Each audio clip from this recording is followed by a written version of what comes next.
Let's bring in our Ottawa Bureau Chief, Mercedes Stephenson, to look at what Prime Minister Trudeau and the Liberals will have to tackle straight out of the gate when they return to Parliament. Mercedes, what are the first priorities with the Liberal government?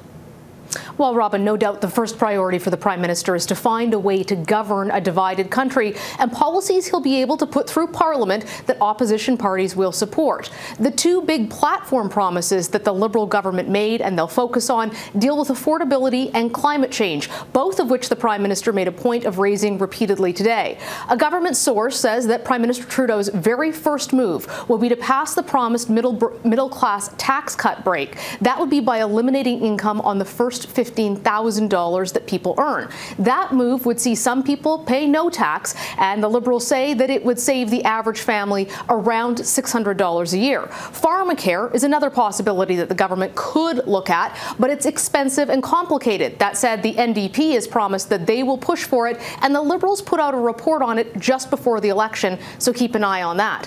When it comes to climate change, another major priority for the Liberals, the Prime Minister had a number of key election issues and promises based around that. One of the critical ones that they've said they will do is to surpass the 2030 carbon emission targets and to be carbon neutral by 2050. But how exactly the government is going to do that is unclear. Interesting, though, that there's no sign of backing away from Trans Mountain despite NDP opposition to that project. And today the Prime Minister reiterated that the money and profits from Trans Mountain will go to green energy and environmental programs. On the nonpartisan front, medically assisted dying will be perhaps the most complex issue that this Parliament has to confront. A Quebec court has ruled that the federal government has to expand the criteria or consider it for medically assisted dying as it's currently too restrictive. So keep an eye out for that.